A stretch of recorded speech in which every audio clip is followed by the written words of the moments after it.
हमेशा लोकतंत्र के लिए लड़े हो। आजादी से पहले 103 साल पहले यहाँ की जनता यहाँ के किसानों ने आंदोलन किया अंग्रेजी साम्राज्य के खिलाफ। आप खुद खड़े हुए क्योंकि आपकी यहाँ की परंपरा रही है कि आप जागरूक हो और कि आपने हमेशा इस देश की राजनीति की दिशा दिखाई है और बनाई है। जब आपको कुछ ऐसा लगा कि किसी की नीति गलत है तो आपने इंदिरा जी जैसी हस्ती को, जो प्रधानमंत्री थी, उनको भी आपने दंड दिया और उनको भी आपने हराया।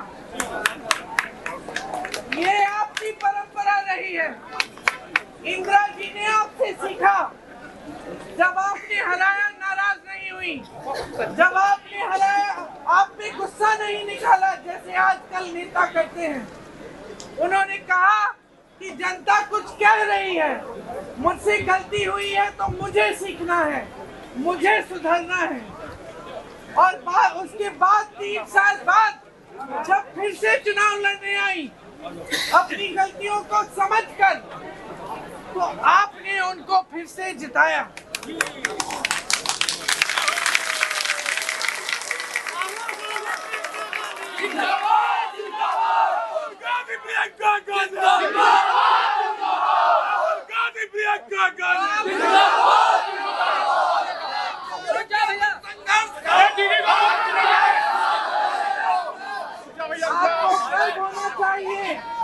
अपने आप पर, क्योंकि हर समय पे आपने इस देश को सही बात दिखाई है और सिखाई है।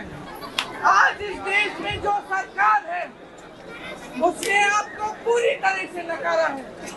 आज जो प्रधानमंत्री है वो सबसे बड़े कायर है इस देश के। उनसे कोई सवाल पूछता है वो उसे दबाने की कोशिश करते हैं, गिरफ्तार करते हैं, संसद से निकालते हैं। हिम्मत नहीं है लड़ने की और कट चुके हैं जनता से। आज जो संघर्ष आप कर रहे हैं, जो आपका जीवन है, जो जिन समस्याओं का सामना आप हर रोज कर रहे हो, महंगाई इतनी है कि मेरी बहनें दुकान जाती हैं खाली हाथ लौटाती हैं। महंगाई इतनी है कि घर पे किसी का इलाज करना पड़ता है तो घबराहट होती है कि पैसे कहां से आएंगे। आज किसान गरीबी की दलदल में फंसा हुआ है। हर सामान जो खेती के लिए इस्तेमाल करना पड़ता है उस पे जीएसटी लगी हुई है। हर सामान महंगा होता है।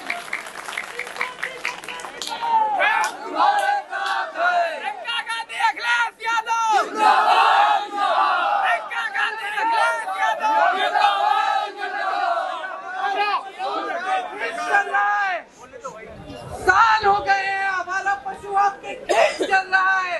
इस समस्या को हल करने के लिए कुछ नहीं किया। जहाँ जहाँ कांग्रेस की सरकारें हैं वहाँ पूछो आवारा पशु की समस्या खत्म कर दी थी कैसे। गौशालाएं बनाई अच्छी वाली, ऐसी नहीं जो यहाँ पे आपके यहाँ बनती हैं। अच्छी गौशालाएं बनाई, गौशालाओं से महिलाओं को रोजगार मिला। गोबर खरीदा, सरकार ने गोबर खरीदा ताकि गोबर गैस बना के आपको दे पाए। जब गोबर खरीदने लगे लोगों ने आवारा पशु की देखभाल करनी शुरू की क्योंकि उनकी आमदनी बन रही थी। समस्याओं का हल है। पेट्रोल डीजल का दाम इतना बढ़ चुका है, मिट्टी की तेल नहीं मिल रही है, चीनी नहीं मिल रही है। और मोदी जी की यह हिम्मत है कि मंच पे खड़े होकर कहते हैं कि ये देश विकसित हो गया है, कि अर्थव्यवस्था मजबूत है, कि किसान खुशहाल है। कहाँ है खुशहाल किसान? दिखाओ मुझे। किसान रो रहा है किसान। उत्तर प्रदेश में मैं ऐसे किसानों के घर गई हूँ जिन्होंने आत्महत्या की है 1 लाख रुपए का कर्ज चुकाने के लिए। बड़े बड़े उद्योगपतियों के 16 लाख करोड़ रुपए इन्होंने माफ कर दिए हैं। किसान का 1 पैसा माफ नहीं किया। लगातार पेपर लीक हो रहे हैं। किसान के बच्चे मेहनत करते सेना में भर्ती होने के लिए क्या लाए? अग्निवीर तस्वीर ले आए, जो बच्चे 4 बजे सुबह दौड़ लगाते हैं, परिश्रम करते हैं, मेहनत करते हैं, उनकी सारी उम्मीदें तोड़ दी, सारी आशाएं खत्म कर दी। ये है नरेंद्र मोदी जी की सरकार, जो खरबपतियों की बदौलत चलती है और खरबपतियों के लिए चलती है। सारी देश की संपत्ति इनको दे रखी है, देश का कोयला, देश की बिजली, देश के सारे खदान, सारे हवाई अड्डे, सारे बंदरगाह, सड़कों को बनाने के सारे ठेके इन्हीं लोगों को दिए हैं और आपके लिए कुछ नहीं किया है। बेरोजगारी आज देश में 45 सालों में सबसे ज्यादा बेरोजगारी है, सबसे ज्यादा बेरोजगारी है, क्योंकि माइक इस्तेमाल नहीं कर सकते। आज देश में 70 करोड़ नौजवान हैं जो बेरोजगार है। क्या किया मोदी जी? आपके अरमान जगाए, आपको बताया आपको 2 करोड़ रोजगार देंगे। कहाँ है वो 2 करोड़ रोजगार? केवल आपको मिले नहीं। आप मेहनत करते हो, परिश्रम करते हो, भर्ती की परीक्षा करते हो, क्या मिलता है? पेपर लीक होता है, घोटाला होता है। पेपर लीक होता है। सजा किसको दी है इन्होंने? सजा दी है इन्होंने किसी को पेपर लीक के लिए, क्योंकि इन्हीं के नेता सारे घोटाले करते हैं और हम सबको भ्रष्ट बना रखा है, अपने आप को ईमानदार, सबसे चंदा ली है। आपको जो टीका लगा है, कोविड का जो टीका लगा है, तो सबको लगा, हमको भी लगा, उसकी कंपनी से इन्होंने 52 करोड़ चंदा लिया है।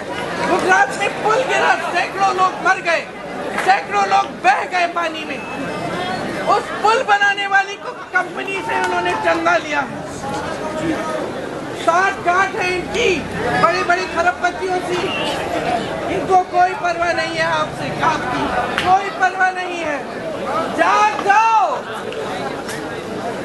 जाग जाओ। ये जो अंधेरा है ना, ये आपका भविष्य भी अंधेरे में है आज, क्योंकि ये लोग कुछ नहीं करेंगे आपके लिए। अगर नीयत ठीक होती तो नीतियां भी आपके तहत बनती, गरीबों के लिए बनती, कर्ज आपके माफ होते, नौकरियां आपको मिलती, इनके बच्चों को नहीं।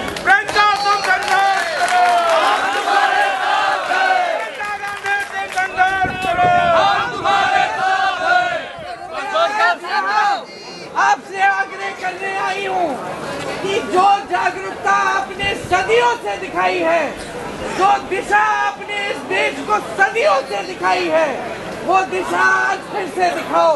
वो संदेश आज पूरे देश में जाना चाहिए कि रायबरेली की जनता ने आपको दिशा दिखाई है कि हम अपने लोकतंत्र को मजबूत करने की लड़ाई में शामिल होंगे। हम अपने संविधान को बचाने की लड़ाई में लड़ेंगे, जी जान देंगे, लेकिन इस देश को हम खाई में नहीं जाने देंगे। तो मैं आपसे आग्रह करती हूँ कि मेरे बड़े भाई राहुल गांधी जी को आप भारी से भारी बहुमत से जिताइए। यहाँ से संदेश जाना चाहिए, राहुल गांधी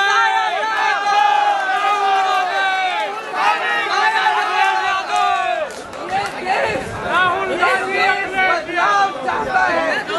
ये देश झूठे वादों से थक गया है।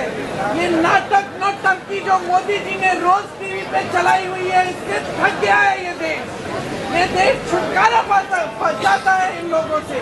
ये देश चाहता है कि हमारा लोकतंत्र मजबूत बने, कि हमारे अधिकार मजबूत बने, कि हमारा संविधान मजबूत बने और हमारा देश बुलंद हो, हमारे भविष्य बुलंद हो। यही आग्रह है आपसे। भारी बहुमत से कांग्रेस पार्टी को विजयी बनाइए, बदलाव लाइए इस देश में, अपने भविष्य को मजबूत फिर से बनाइए। जय हिंद।